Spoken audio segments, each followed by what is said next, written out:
विष्णु भैया, दरवाजा खोलो, जल्दी उठो भैया। अरे रामू, तुम यहाँ, वो भी इतनी रात को? बात क्या है? भैया, आसमान से आफत बरस रही है, पूरी बस्ती में पानी भर गया है, सब बर्बाद हो गया, सबकी जान आफत में है भैया। अरे तो तुम ऐसा करो, सबको यहाँ ले आओ, ये जगह बस्ती से काफी ऊंचाई पर है। अब जल्दी जाओ, तब तक मैं सबके रुकने का इंतजाम करता हूँ। ठीक है भैया, बहुत बहुत शुक्रिया, भगवान तुम्हारा भला करे। इतना कहकर रामू वहाँ से चला गया। दरअसल जिस बस्ती की वो बात कर रहा था वो उसी पहाड़ी के ठीक नीचे बसी थी, जहाँ विष्णु एक छोटी सी झोपड़ी में अपनी पत्नी और बच्चे के साथ रहता था। कई साल पहले विष्णु भी उसी बस्ती में रहा करता था, लेकिन फिर दूसरी बिरादरी की लड़की से शादी करने की वजह से बस्ती वालों ने उसे वहाँ रहने नहीं दिया। मजबूर होकर विष्णु को सबसे दूर उस पहाड़ी पर रहना पड़ा। लेकिन जब बस्ती वालों पर भयंकर बारिश मुसीबत बनकर बरसी तो उसने एक पल भी नहीं सोचा और फौरन उन सब की मदद के लिए तैयार हो गया। हालांकि ये बात उसकी पत्नी कमला को रास नहीं आ रही थी। मैं कहती हूँ कि आखिर जरूरत क्या है इतना महान बनने की? ये वही बस्ती वाले हैं जिन्हें एक पल नहीं लगा तुमसे नाता तोड़ने में। इतने सालों में एक बार हमारी सुध तक ना ली किसी ने, और अब जब खुद पर मुसीबत आई है तो कैसे बेशर्मों की तरह चले आए यहाँ। ऐसा मत कहो कमला, वो लोग जैसे भी हैं हमारे अपने हैं और फिलहाल बड़ी मुसीबत में हैं। ऐसे में हमें उनकी मदद ही करनी चाहिए। पर उनकी मदद करोगे कैसे? पूरी की पूरी बस्ती को न्योता भिजवा दिया तुमने। यहाँ कौन सी हवेली खड़ी है तुम्हारी? इस बंजर जमीन पर वैसे भी कुछ नहीं उगता। रूखा सूखा खाकर तो खुद का गुजारा चल रहा है, तो उन सबको कहाँ रखोगे? क्या खिलाओगे? कुछ सोचा भी है? सब हो जाएगा कमला, तुम बस अपना मन मजबूत रखो, बाकी सब भगवान पर छोड़ दो। इतना कहकर विष्णु बाहर निकल गया और अपनी झोपड़ी के बाहर जंगली झाड़ियों से एक छत बनाने की कोशिश करने लगा। कुछ ही देर में बस्ती के सभी लोग वहाँ पर आ गए और विष्णु की मदद से उन सभी को सिर छिपाने की जगह मिल गई। हालांकि इतनी मदद काफी नहीं थी, बारिश एक पल के लिए भी नहीं रुकी और देखते ही देखते पूरी बस्ती पानी के साथ बह गई। ऊंची पहाड़ी पर सिर्फ विष्णु की झोपड़ी ही सही सलामत थी और फिलहाल वही पूरी बस्ती का आसरा थी। कमला, बाहर सबका भूख से बुरा हाल है। अब चलो, मैं तुम्हारी मदद करता हूँ, मिलकर सबके लिए कुछ पका लेते हैं।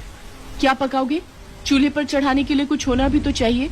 ये देखो, बस एक मुट्ठी भर दाल चावल पड़े हैं, जो हमारे लिए भी काफी नहीं है। बारिश की वजह से जो फसल बोई थी सारी की सारी बर्बाद हो गई। भगवान जाने अब क्या होगा। उदास होकर विष्णु अपनी झोपड़ी से बाहर आया, लेकिन बाहर भूख से बिलखते बच्चों को देखकर उसकी आंखों में आंसू आ गए। भैया परेशान ना हो, बस ये बारिश थम जाए जरा, फिर सब अपना ठिकाना ढूंढ ही लेंगे। नहीं रामू, ऐसा मत कहो, तुम सब जब तक चाहो यहाँ रह सकते हो। दुख तो इस बात का है कि मैं चाहकर भी तुम लोगों के लिए कुछ नहीं कर पा रहा हूँ। मैं जानता हूँ कि तुम सब भूखे हो और मेरे पास राशन के नाम पर बस ये एक मुट्ठी दाल चावल ही है, बस। कोई बात नहीं विष्णु भैया, तुम दिल छोटा ना करो, ये सब तो हम सबकी करने का ही फल है। तुम्हारे साथ बहुत गलत किया हम सब ने भैया, लेकिन फिर भी तुमने हमें आसरा दिया, ये क्या कम बड़ी बात है भैया। और भगवान ने चाहा तो फिर से सब ठीक हो जाएगा। रामू की बातों ने विष्णु को बड़ी हिम्मत दी और वो उन मुट्ठी भर दाल और चावलों के साथ सीधा भगवान के पास गया और हाथ जोड़कर प्रार्थना करने लगा। हे भगवान, दया करो, मैं सबकी मदद करना चाहता हूँ, सबका पेट भरना चाहता हूँ मैं, लेकिन इसमें मुझे आपका साथ चाहिए। विष्णु को अब भगवान से ही उम्मीद थी। वो काफी देर तक भगवान के सामने हाथ जोड़े बैठा रहा। तभी उसकी पत्नी कमला वहाँ पहुँची और उससे बोली, सुनो जी, राजू भूख के मारे रोए जा रहा है, लाओ वो दाल चावल मुझे दो, मैं फटाफट उसके लिए खिचड़ी बना देती हूँ। लेकिन कमला। लेकिन क्या जी, इतने से दाल चावल में किसी का कुछ नहीं होगा, कम से कम अपनी औलाद का पेट तो भर लेने दो। कमला की बात मानकर विष्णु ने भगवान के सामने से वो दाल चावल उठाकर उसे दे दिए और फिर कमला ने एक छोटे से बर्तन में उन्हीं मुट्ठी भर दाल चावलों से खिचड़ी पका दी। खिचड़ी पकते ही उसकी खुशबू हर तरफ महकने लगी, जिसने बाहर बैठे सभी लोगों की भूख और बढ़ा दी। बहन, तुमने कुछ पकाया है क्या? मेरे बच्चे कल से भूखे हैं, थोड़ा सा दे दो, भगवान तुम्हारा भला करेगा। नहीं, इसके बच्चे तो अभी कुछ और देर रुक सकते हैं। बहन, तुम थोड़ा सा खाना मुझे दे दो, मेरी बूढ़ी माँ ने 3 दिनों से कुछ नहीं खाया है। ये हाल वहाँ हर किसी का था। हर किसी को अपने परिवार के लिए वो खिचड़ी चाहिए थी, लेकिन कमला अच्छी तरह से जानती थी कि उसे क्या करना है। हमारा हाल भी तुम सबके जैसा ही है। बस मुट्ठी भर दाल चावल थे जिनसे मैंने ये खिचड़ी बनाई है। मेरा बच्चा भूखा है, पहले मैं उसे खिलाऊंगी। बस्ती वालों की हालत देखकर कमला का दिल भी अब पसीजने लगा था, लेकिन वो एक माँ थी, उसे सबसे पहले अपने बच्चे के बारे में सोचना था। उसने अपने बेटे राजू को अपने हाथों से पेट भर खिचड़ी खिलाई और फिर, सुनो जी, राजू ने अच्छे से खा लिया है, थोड़ी सी खिचड़ी बचा कर रखी है मैंने, आ जाओ आकर खा लो। नहीं कमला, ऐसा करो, तुम खा लो, तुम्हें भी तो भूख लगी होगी ना। आप भूखे रहो और मैं खा लूं, ये तो नहीं हो पाएगा मुझसे। ऐसा करो, बाहर से किसी एक बच्चे को ही ले आओ, कम से कम उसका ही पेट भर जाए। विष्णु फौरन अपने साथ एक बच्चे को झोपड़ी के अंदर ले आया। कमला ने उस बच्चे को बड़े ही प्यार से खिचड़ी परोसी। बच्चा खाता रहा और कमला उसे खिचड़ी परोसती रही। फिर कुछ देर बाद, बस बस चाची, पेट भर गया अब। सच में खिचड़ी बहुत अच्छी बनी थी। वैसे आपके पास एक खिचड़ी और है क्या, मेरे माँ बाबा के लिए? उस बच्चे की बात सुनकर कमला का चेहरा उतर गया, लेकिन फिर उसने जैसे ही खिचड़ी के बर्तन की तरफ देखा तो उसे अपनी आंखों पर विश्वास नहीं हुआ। अरे ये कैसे? अजी सुनते हो, यहाँ तो आओ जल्दी। क्या हुआ कमला?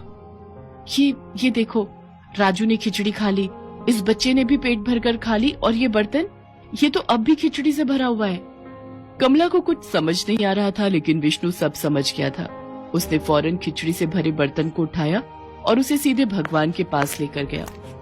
आपका बहुत बहुत धन्यवाद प्रभु, बहुत बहुत धन्यवाद। बस अपनी कृपा यूं ही बनाए रखना, ताकि मुसीबत की इस घड़ी में मैं सबके काम आ सकूं। इसके बाद विष्णु ने वही किया जो वो करना चाहता था। उसने सभी बस्ती वालों को पेट भर खिचड़ी खिलाई। बावजूद इसके खिचड़ी का वो बर्तन जरा भी खाली नहीं हुआ। इसी तरह कई दिनों तक सबका गुजारा चलता रहा और फिर आखिरकार बारिश थम गई और सभी लोग विष्णु को शुक्रिया कहकर वहां से जाने लगे। धीरे धीरे सब कुछ पहले जैसा हो रहा था, लेकिन विष्णु के लिए अब काफी कुछ बदल चुका था। सुनो जी, अब तो सब लोग जा चुके हैं, तो अब इस खिचड़ी का हम क्या करेंगे? हम जीवन भर बस ये खिचड़ी ही खाते रहेंगे क्या? कमला, इतना समझ लो कि ये सिर्फ खिचड़ी नहीं है, बल्कि ये तो भगवान का आशीर्वाद है, जिसे हम जितना बांटेंगे ये उतना ही बढ़ता जाएगा। कमला विष्णु का इशारा समझ गई थी।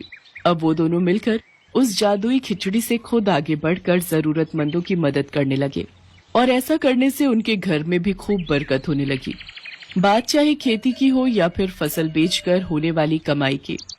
विष्णु अब दिन दूनी और रात चौगुनी तरक्की कर रहा था। हालांकि उसकी ये तरक्की हर किसी को रास नहीं आ रही थी। क्या बात है रामू, ऐसा मुंह फुलाकर क्यों बैठा है तू? मुंह ना फुलाऊं तो और क्या करूं मैं, हैं? रात दिन भगवान की पूजा की मैंने, और फल उस विष्णु को मिल रहा है। देखो ना, उस जादुई खिचड़ी के दम पर कैसे धन्ना सेठ हुआ जा रहा है। लेकिन अब बस मैं ये सब और नहीं देख सकता। वैसे तो सामने से रामू हमेशा विष्णु को अपना भाई जैसा ही मानता था, लेकिन असल में ये सब बस एक दिखावा ही था। उसे विष्णु की तरक्की और हर तरफ होती तारीफ से बड़ी जलन हो रही थी, जिसके चलते आखिरकार उसने उस जादुई खिचड़ी को चुराने का फैसला कर लिया। एक रात वो दबे पांव विष्णु के घर में घुसा और चुपचाप उस खिचड़ी के पूरे बर्तन को ही अपने साथ ले जाने लगा। लेकिन वो उस बर्तन को घर से बाहर ले जा पाता, उससे पहले ही वो बर्तन उसके हाथों से छूट गया। बर्तन के गिरने की आवाज से विष्णु और कमला की आंख खुल गई, और ये देखकर रामू बुरी तरह घबरा गया और तुरंत ही वहां से भाग निकला। कमला, क्या हुआ? कैसी आवाज थी वो? पता नहीं जी, यहाँ तो सब ठीक ठाक है, सारे बर्तन अपनी जगह पर ही हैं। अच्छा, और जरा एक बार खिचड़ी का बर्तन खोलकर देखो, उसमें खिचड़ी तो है ना?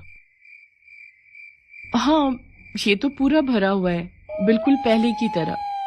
कमला की बात सुनकर विष्णु ने एक बार फिर भगवान के सामने सिर झुकाया और फिर वो दोनों चैन की नींद सो गए।